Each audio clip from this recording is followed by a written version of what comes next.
வீட்ல மீனா எல்லாருமே சேர்ந்து இருக்காங்க. கோமதியும் இருக்காங்க. மீனா ஒரு மாதிரி அப்படியே வருத்தமா இருக்காங்க. "என்ன மீனா, நீ நல்லா சந்தோஷமா இருப்ப. ஏன் ஒரு மாதிரி இருக்க?" அப்படின்னு கோமதி கேட்குறாங்க. "அதுவா அத்த, ஒண்ணும் இல்ல அத்த. நான் நல்லா தான் இருக்கேன்." அப்படின்னு சொல்றாங்க. "ஏய், எங்களுக்கு நல்லா தெரியும். உன்னோட முகமே மாறி இருக்கு. ஏதோ ஒரு தப்பு நடந்திருக்கு. என்னன்னு சொல்லு." அப்படின்னு கேட்குறாங்க. "அத்த, அதெல்லாம் ஒண்ணும் இல்ல அத்த." அப்படின்னு மீனா சொல்றாங்க. "மீனா, மறைக்காம சொல்லு. எதுவா இருந்தாலும் சொல்லு. அத்தை தானே. அத்தை மாதிரியா உன்கிட்ட நான் நடந்துக்கிறேன். ஒரு ஃப்ரெண்டு மாதிரி தானே நான் நடந்துக்கிறேன். நீ சொல்லுமா. எதுவா இருந்தாலும் சொல்லு. சின்ன பிரச்சனையும் இப்பயே சொல்லிட்டா சரியாயிடும். அதுவே பெருசாயிடுச்சுன்னா ரொம்ப கஷ்டமாயிடும்." அப்படின்னு சொல்றாங்க. "அத்தை" அப்படின்னு சொல்லிட்டு மடியில படுத்துட்டு பயங்கரமா அழறாங்க. தேம்பி தேம்பி மீனா அழறாங்க. "என்ன மீனா? ஏன் மீனா இப்படி அழற? சொல்லு என்ன?" அப்படின்னு கேட்குறாங்க. "ஏதாவது பிரச்சனையா?" அப்படின்னு கேட்குறாங்க. "ஆமா அத்தை. உங்க பையன் இருக்கார்ல, என்ன பண்ணான்?" அப்படின்னு கேட்குறாங்க.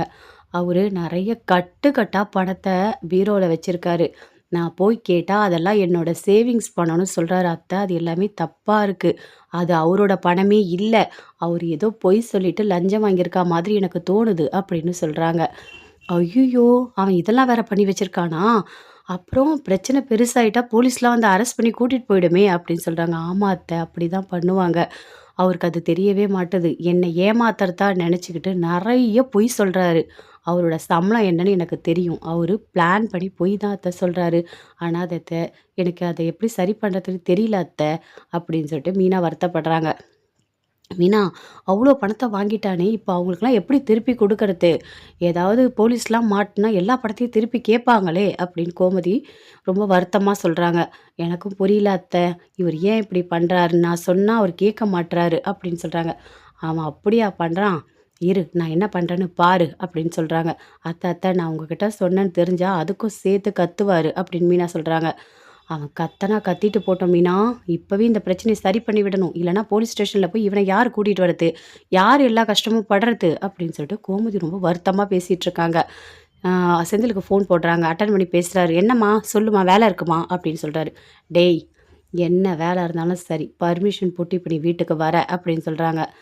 "அம்மா, எனக்கு முக்கியமான வேலை இருக்கு. என்னால்லாம் இப்ப வர முடியாது." அப்படின்னு சொல்றாரு. "டேய், என்னடா திமிரா பேசிட்டு இருக்க? கூப்பிடுறேன்ல, ஒழுங்கா வீட்டுக்கு வா. இப்ப நீ வரல, அவ்வளோதான்." அப்படின்னு சொல்றாங்க. "என்னம்மா, ஏதாவது பிரச்சனையா? நீ ஏம்மா இப்படிலாம் மிரட்டுற?" அப்படின்னு செந்தில் கேட்குறாரு. "டேய், வாடா." அப்படின்னு சொல்லி ஃபோன கட் பண்றாங்க. மீனா ரொம்ப ஒரு மாரி ஃபீல் பண்ணிட்டு இருக்காங்க. கோமதி சொல்றாங்க, "அவன் வரட்டும். அவன என்ன பண்றேன்னு பாரு. இந்த பிரச்சனைய ஈஸியா சரி பண்ணிடலாம். விட்டுரு மீனா. இதுக்கும் மேல எதுவும் ஆகாது. நீ கவலைப்படாத." அப்படின்னு சொல்றாங்க. "எப்படி அத்த? எப்படி கவலைப்படாம இருக்க முடியும்? அவர் யாரோவா? என்னோட புருஷன் அத்த. நாளைக்கு போலீஸ் வந்து அரெஸ்ட் பண்ணி ரோட்ல கூட்டிட்டு போனா, யார் அத்த அசிங்கப்படுறது? யார் அவர் பின்னாடி ஓடுறது? உங்க எல்லாருக்கும் அது எவ்ளோ பெரிய அசிங்கம் தெரியுமா? மாமா பையன நல்லா வளர்த்துருக்கன்னு சொல்லிட்டு ரொம்ப பெருமைப்பட்டுட்டு இருக்காரு. ஆனா, இவரு பண்றதுக்கு எல்லா குடும்பத்தையும் சேர்த்து அசிங்கப்படுத்தணும்னு பிளான் பண்ணி தான் அத்த பண்ணிட்டுருக்காரு." அப்படின்னு மீனா சொல்றாங்க. "மீனா, புரியுது மீனா. உன்னோட கஷ்டம் எல்லாம் எனக்கு புரியுது. கொஞ்சம் பொறுமையா இரு. நம்ம ஏதாவது ஒண்ணு பண்ணலாம்." அப்படின்னு சொல்றாங்க. அதுக்குள்ள செந்தில் வராரு. "வாடா வா, நல்லவனே வா." அப்படின்னு கூப்பிடுறாங்க. "அம்மா, என்னம்மா நீ இப்படிலாம் பேசிட்டு இருக்க?" அப்படின்னு செந்தில் கேட்குறாரு. "ஆமா, என்னடா பண்ணி வச்சிருக்க?" "நான் என்னம்மா பண்ணேன்? நான் வேலைக்கு தான் போறேன்." "என்னடா வேலைக்கு போற? உனக்கு எவ்வளோடா சம்பளம்?" "ஆ ஆ இவ்வளோ சம்பளம்." அப்படின்னு சொல்றாரு. "சரி, அப்புறம் எதுக்கு நீ பீரோல கட்டு கட்டா பணம் வைக்கிற?" அப்படின்னு கோமதி கேட்குறாங்க. "அம்மா, அது எல்லாம் நான் சேர்த்து வச்ச பணம்." "ஏய், என்னடா சேர்த்து வச்ச பணம்? நீ வாங்குற சம்பளம் என்னன்னு தெரியுது. அதுக்கு மீறி எப்புட்றா சேர்த்து வைப்ப? அதுவும் கட்டு கட்டா பணம். சொல்லுடா, உண்மைய சொல்லு." அப்படின்னு ஷர்ட்ட பிடிச்சு தவடையிலேயே அடிக்கிறாங்க. "அம்மா, என்னம்மா அடிக்கிற? பின்ன வேற என்னடா பண்ணுவாங்க உன்ன? கட்டு கட்டா பணம் என்ன லஞ்ச பணம் வாங்குனியா? அரசு வேலையில இருக்கன்னு சொல்லிட்டு நெறைய பணம் வாங்கி நல்லா சீக்கிரமா பெரிய ஆள் ஆயிடலாம். பணக்காரன் ஆயிடலாம் அப்படின்னு சொல்லிட்டு பிளான் போட்டிருக்கியா?" அப்படின்னு கோமதி கேட்குறாங்க. "அம்மா, அப்படிலாம் ஒண்ணும் இல்லம்மா. சொல்லு. உண்மைய சொல்லு. அவ்ளோ பணம் உனக்கு ஏது? சொல்லு." அப்படின்னு சொல்லிட்டு பயங்கரமா அடிக்கிறாங்க. "அம்மா, நான் உண்மைய சொல்லிடுறேம்மா. நான் லஞ்சம் தாம்மா வாங்குனேன்." அப்படின்னு சொல்றாரு செந்தில். "அட பாவி! இவ்ளோ பெரிய தப்ப பண்ணிட்டு ஒண்ணுமே தெரியாத மாதிரி எப்புட்றா உன்னால நடிக்க முடியுது? நீ பண்ண தப்புக்கு உங்க அப்பாவுக்கு எவ்ளோ பெரிய கெட்ட பேர் வரும். நீலாம் மனுஷனா?" அப்படின்னு சொல்லிட்டு கோமதி இன்னும் போட்டு அடிக்கிறாங்க. "அம்மா, அடிக்காதம்மா. நான் தான் உண்மைய சொல்லிட்டேன்ல." அப்படின்னு செந்தில் சொல்றாரு. "அடச்சீ! வாய மூடு. இப்ப எப்புட்றா இத சரி பண்றது? எவ்ளோ பேர்கிட்ட எவ்ளோ பணம் வாங்கியிருக்க? அந்த பணத்தெல்லாம் வச்சிருக்கியா? செலவு பண்ணிட்டியா?" அப்படின்னு கோமதி கேட்குறாங்க. "அம்மா, அந்த பணத்தெல்லாம் நான் வச்சிருக்கேன்ம்மா." "ஏய்! ஒழுங்கா யார் யார்கிட்ட பணம் வாங்குனியோ அதெல்லாம் திருப்பி குடுத்துரு" அப்படின்னு சொல்றாங்க. "அது எப்படிம்மா குடுக்க முடியும்?" அப்படின்னு செந்தில் கேட்குறாரு. "ஏன்டா வச்சுட்டு இன்னும் நீ செலவு பண்ண போறியா?" அப்படின்னு கேட்குறாங்க. "இந்த பிரச்சனையிலேருந்து இவர காப்பாத்துறது கஷ்டம் அத்த" அப்படின்னு மீனா சொல்றாங்க. "ஏய் எங்கேயும் போக்கூடாது. நீ இங்கேயே இரு" அப்படின்னு சொல்றாங்க. உடனே பாண்டியனுக்கு ஃபோன் பண்றாங்க. "சொல்லு கோமதி, என்ன இப்ப தானே கடைக்கு வந்தேன். அதுக்குள்ள ஃபோன் பண்ணியிருக்க? என்னங்க அங்க யார் இருக்கா?" "சரவணன் இருக்கான்." "சரி, நீங்க சரவணன கடையில விட்டுட்டு நீங்க மட்டும் ஒரு நிமிஷம் வீட்டுக்கு வந்துட்டு போறீங்களா?" அப்படின்னு கோமதி கேட்குறாங்க. "என்ன கோமதி, இப்ப தான் கடைக்கு வந்திருக்கேன். அதுக்குள்ள வீட்டுக்கு கூப்பிட்டா ஏதாவது பிரச்சனையா?" அப்படின்னு கேட்குறாரு. "இல்லங்க, அதெல்லாம் ஒண்ணும் இல்ல. நீங்க வந்துட்டு போறீங்களா?" அப்படின்னு கேட்குறாங்க. ஒரு மாதிரி யோசிக்கிறாரு பாண்டியன். "இல்லையே, கோமதியோட வாய்ஸ் மாறுதே. ஏதோ தப்பா இருக்கே." "சரவணா, நீ கடைய பார்த்துக்கோ. எனக்கு கொஞ்சம் வெளிய வேலை இருக்கு. நான் போயிட்டு வந்துடுறேன்." "ஆ சரிப்பா" அப்படின்னு சொல்றாரு சரவணன். அங்கேருந்து பாண்டியன் வீட்டுக்கு வராரு. வந்த உடனே உள்ள சரவணன் வந்து கடையில இருக்காரு. வந்த உடனே கோமதி கேட்குறாங்க, "வந்துட்டீங்களா?" அப்படின்னு சொல்லிட்டு. "ஆ நான் வந்துட்டேன். என்ன எதுக்காக நீ ஃபோன போட்டு இவ்வளோ சீக்கிரம் வர சொன்ன?" அப்படின்னு கேட்குறாரு. "இங்க நடந்தத பாருங்க. என்ன பண்ணி வச்சிருக்கான் தெரியுமா? உங்க பையன் செந்திலு எல்லா இடத்துலயும் லஞ்ச பணம் வாங்கி வீட்ல பீரோல கட்டு கட்டா வச்சிருக்கான். மீனா கேட்டதுக்கு எல்லாமே நான் சேர்த்து வச்ச பணம்னு பொய் சொல்லியிருக்கான். இதெல்லாம் நல்லா இருக்கா? நீங்களே சொல்லுங்க.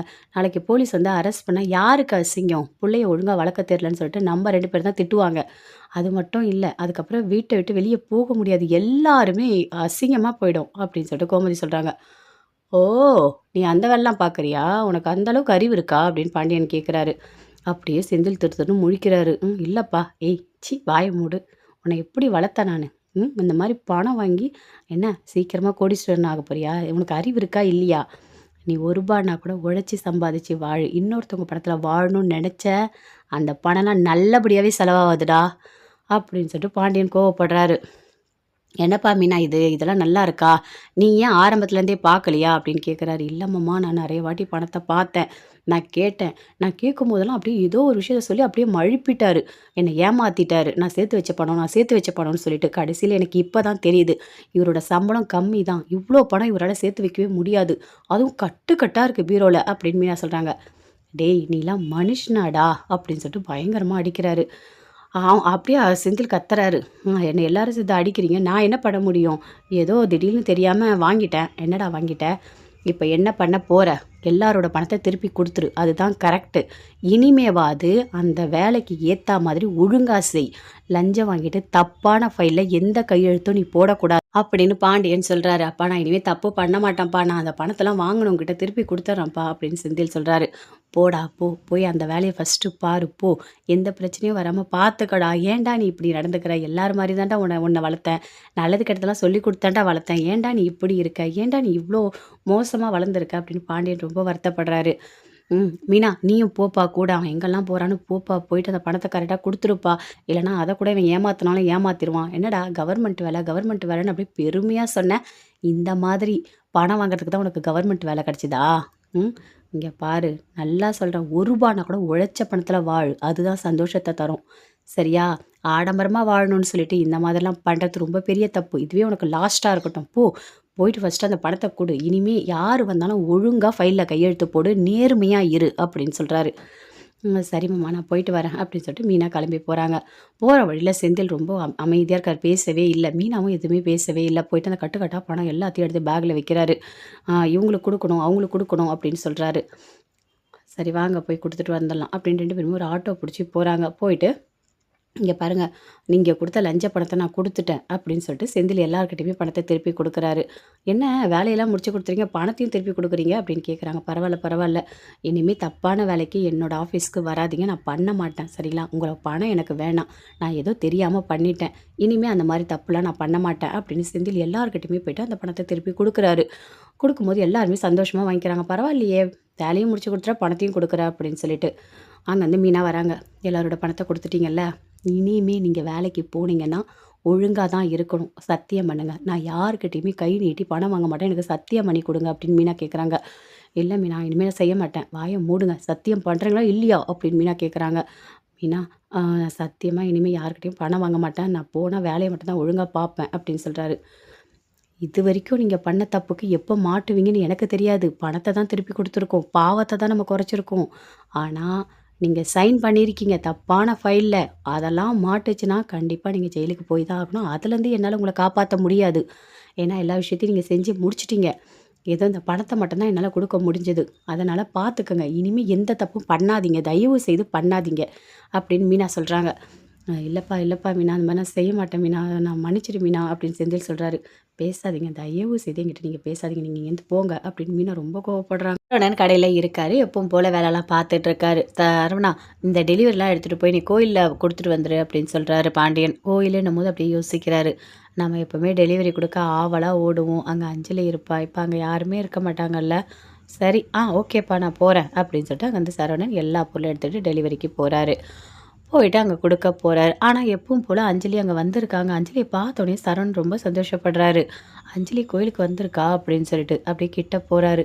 "அஞ்சலி தான் என்கிட்ட பேச மாட்டேன்னு சொல்லிட்டால்ல. இனிமே அவகிட்ட போய் நான் எப்படி பேச முடியும்? சரி வேண்டாம், வேண்டாம். நம்ம கொஞ்சம் தூரமா இருந்து அப்படியே பார்த்துட்டு போயிடலாம். கிட்ட போனா ஏதாவது திட்டிட்டா மனசு தாங்காது. வீட்டுக்கு போகும்போதே இனிமே உன்கிட்ட நான் பேச மாட்டேன் சரவணா. எங்க அம்மாகிட்ட, எங்க அப்பாகிட்ட சத்தியம் பண்ணி குடுத்துட்டேன்னு அவ சொன்னா. அதனால நம்ம எதுவும் பண்ண வேண்டாம். அப்படியே ஓரமா நின்னு பார்த்துட்டு போயிடலாம். பார்க்குற வாய்ப்பாவது கிடைச்சதுல்ல.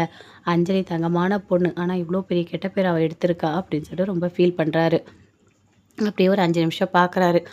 பார்த்துட்டு அங்கேருந்து அப்படியே போறாரு. போகும்போது பின்னாடி அஞ்சலி பார்க்குறாங்க. அது சரவணன் தானே! என்ன இது சரவணன் பார்த்துட்டு அமைதியா போறாரு. ஓ! நான் திட்டிட்டேன்ல. அதனால என்கிட்ட பேசாம போறான் போல இருக்கு. ச்சே! ரொம்ப ரொம்ப நல்லவனா இருக்கான். ஏன் தான் இப்படிலாம் நடக்குதோ தெரியல அப்படின்னு சொல்லிட்டு அஞ்சலி ஒரு பக்கம் பயங்கரமா ஃபீல் பண்றாங்க. சரவணன் குடுத்துட்டு வந்துட்டே இருக்காரு. அப்ப கதிர பார்க்குறாரு. அப்படியே சரவணன் ஃபேஸ்ட்டு ரொம்ப டல்லா இருக்கு. "என்னண்ணா ஒரு மாதிரி இருக்க? என்ன ஏதாவது பிரச்சனையா?" அப்படின்னு கேட்குறாரு. "இல்ல கதிர். அதெல்லாம் ஒண்ணும் இல்ல" அப்படின்னு சொல்றாரு. "என்னண்ணா இப்படி சொல்லிட்டுருக்க? உன்னோட ஃபேஸ பார்த்தாலே தெரியுது. ஏதோ பிரச்சனையா இருக்கும் போல தான் தோணுது. சொல்லு. எதுவா இருந்தாலும் என்கிட்ட சொல்லு" அப்படின்னு சொல்றாரு. "இல்ல கதிர் அதெல்லாம் ஒண்ணும் இல்ல" அப்படின்னு சொல்றாரு. "இல்ல ஏதோ பிரச்சனை இருக்குன்னா உண்மைய சொல்லு" அப்படின்னு கேட்குறாரு. "இல்ல நான் கோவிலுக்கு போனேன். அங்க டெலிவரி குடுக்கறதுக்காக. மளிகை சாமான்லாம் குடுக்க போனேன். அப்ப நான் அஞ்சலிய பார்த்தேன். ஆனா நான் பேசவே இல்ல. நான் வந்துட்டேன். எனக்கு ரொம்ப கஷ்டமா இருக்கு. எப்பவுமே நான் அஞ்சலிய வந்து கோயில்ல பார்த்து பேசுவேன். இப்ப பேசவே முடியல. நான் அப்படி என்ன பாவம் பண்ணேன் சொல்லு? நான் அஞ்சலிய லவ் பண்ணது ஒரு தப்பா? எனக்கு அவள ரொம்ப பிடிக்கும். அதனால தான் நான் அவள லவ் பண்ணேன். கல்யாணம் பண்ணிக்கணும்னு வீட்ல வந்து சொன்னேன். ஆனா வீட்ல இருக்கவங்க யாருமே என் மனச புரிஞ்சுக்கவே இல்ல. வேண்டான்னு சொல்லிட்டாங்க. ஆனா இப்போ என்னால அஞ்சலிகிட்டயும் பேச முடியல. கல்யாணம் பண்ணி வச்சவள எனக்கு சுத்தமா புடிக்கல. நான் என்னதான் பண்றது சொல்லு? நீயே சொல்லு. ஒருத்தவங்க கிட்ட பேசிட்டே இருந்துட்டு திடீர்னு பேசலனா மனசு எந்த அளவுக்கு கஷ்டப்படும் அப்படின்னு சொல்லிட்டு சரவணன் சொல்றாரு. ஆனா உன்னோட கஷ்டம் எனக்கு புரியுது. ஆனா சில நேரத்துல சில விஷயங்கள நம்ம ஏத்துக்க தான் வேணும். நம்ம ஒண்ணுமே பண்ண முடியாதுன்னு சில பேர் பேசுவாங்க. திடீர்னு பேசுறத ஸ்டாப் பண்ணிட்டு போயிடுவாங்க. அதுக்காக நம்ம என்ன பண்ண முடியும்? அதையே நெனச்சிட்டு இருக்க முடியுமா? அப்படிலாம் இருந்தா வாழவே முடியாது. ஒரு விஷயம் நம்ம கிட்ட வரும். ஒரு விஷயம் நம்மள விட்டு போகும். இதெல்லாம் நம்ம கையில இல்லண்ணே. இன்னைக்கு என்ன நடக்குது? நாளைக்கு என்ன நடக்குது? எதுவுமே நமக்கு தெரியாது. உன் கூட அஞ்சலி பேசும்போது உனக்கு ஆறுதலா இருந்ததுன்ற விஷயம் எனக்கு தெரியுது. ஆனா, இப்ப அவங்க இல்லன்னா, அதுக்காக நீ மனசு உடைஞ்சு போகக்கூடாது. அடுத்தது ஏதாவது ஒரு விஷயத்துல உன்னோட கவனத்த நீ செலுத்தணும். அப்பதான் அதுலேருந்து வெளிய வர முடியும்." அப்படின்னு கதிர் சொல்றாரு. "இல்ல, எனக்கு எதுவுமே புடிக்கல. யாரையுமே புடிக்கல. எனக்கு நிம்மதியே இல்ல." அப்படின்னு சொல்றாரு. "சரிண்ணே, நீ அதையே யோசிச்சுட்டு இருக்காத. வா போலாம்." அப்படின்னு சொல்லிட்டு உள்ள கூட்டிட்டு போறாரு. போனோனே, "என்னடா சாப்பிடுறியா?" அப்படின்னு கோமதி கேட்குறாங்க. "இல்லம்மா எனக்கு எதுவும் வேண்டாம். ஆனா எனக்கு பசிக்கல" அப்படின்னு சொல்லிட்டு போறாரு. இவன் ஏன் தான் இப்படி இருக்கானோ தெரியலையே! சரியா சாப்பிட மாட்றான்.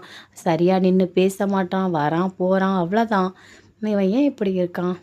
நம்ம என்ன தங்கமயில் கூட சேர்ந்து வாழ்னா சொன்னோம். ஒண்ணுமே சொல்லலையே! இவன் ஏன் நம்ம மேல கோவப்பட்டுட்டு இருக்கான்? அப்படின்னு சொல்லிட்டு கோமதி ரொம்ப வருத்தப்படுறாங்க. அங்க பாவம் தங்கமயில் வயித்துல குழந்தைய வச்சுட்டு தனியா கஷ்டப்பட்டுக்கிட்டு வாழ்ந்துட்டுருக்கா. இவன் கொஞ்சம் கூட மனசாட்சியே இல்ல. இவனுக்கு ஈவு இரக்கமே எதுவுமே இல்ல. சரி தங்கமயில பிடிக்கலன்னா பரவால்ல. அட்லீஸ்ட் வயித்துல வளர்ற அந்த குழந்தையாவது போய் அப்பப்போ பார்க்கலாம்ல. என்ன பண்றா? ஏது பண்றான்னு கொஞ்சம் தூரமா இருந்து கூட தான் பார்க்கலாம். அத கூட செய்ய மாட்றான். கல்லு மனசா இருக்கானே இவன். அப்படின்னு சொல்லிட்டு கோமதி யோசிக்கிறாங்க. கதிர் போறாரு. "என்ன கதிர் இப்ப தான் வந்தியா?" அப்படின்னு ராஜி கேட்குறாங்க. "இல்ல அண்ணன பார்க்கவே ரொம்ப கஷ்டமா இருக்கு ராஜி. அவரு ரொம்ப ஃபீல் பண்றாரு" அப்படின்னு அ ராஜிகிட்ட கதிர் சொல்றாரு. "சரி விடு கதிர் அதுக்கு என்ன பண்ண முடியும்? நடந்தத ஒண்ணும் பண்ண முடியாது. அவரால அந்த அஞ்சலின்னு உன்கிட்ட பேச முடியலன்னு ரொம்ப கஷ்டமா இருக்கும்" அப்படின்னு ராஜி சொல்றாங்க. "உனக்கு எப்படி தெரியும்? எல்லாம் அத்தை பேசிட்டு இருந்தாங்க. எல்லாத்தையும் நான் கேட்டுட்டு தான் இருந்தேன்" அப்படின்னு ராஜி சொல்றாங்க. "அண்ணன் ரொம்ப மனசு உடைஞ்சு போயிருக்கு. எப்படி சரி பண்ணதுன்னே தெரியல" அப்படின்னு கதிர் சொல்றாரு. "ம். அத எதுவுமே சரி பண்ண வேணாம். அப்படியே விட்டுட்டா தானாவே சரியாயிடும்" அப்படின்னு ராஜி சொல்றாங்க. "சரி ராஜி, பார்க்கலாம்" அப்படின்னு சொல்லிட்டு ரொம்ப 2 பேருமே சேர்ந்து பேசிட்டு இருக்காங்க. அங்கேருந்து பாண்டியன் வராரு. எங்க சரவணன் வந்தானா? சாப்பிட்டானா? அப்படின்னு கேட்குறாரு. வந்தாங்க. சாப்பிட்டியான்னு கேட்டேன். ஒரு வார்த்தை கூட பேசாம அப்படியே உள்ள போயிட்டான் அப்படின்னு கோமதி சொல்றாங்க. ஏன் அவன் இப்படி இருக்கான்? கடையில கூட அவன் சரியா வேலை செய்யல. ஒரு மாதிரி யோசிச்சுட்டே இருக்கான். பார்க்கவே ரொம்ப கஷ்டமா இருக்கு கோமதி அப்படின்னு பாண்டியன் சொல்றாரு. எல்லாம் அந்த அஞ்சலிய தான் நினச்சிட்டு இருப்பான் அப்படின்னு சொல்லிட்டு கோமதி சொல்றாங்க. எனக்கும் புரியுது. ஆனா என்ன பண்ண முடியும்? அப்படின்னு சொல்லிட்டு 2 பேருமே சேர்ந்து சரவணன நினைச்சு ரொம்ப ஒரு மாரி ஃபீல் பண்ணிட்டு இருக்காங்க. கோமதியும், பாண்டியனும்.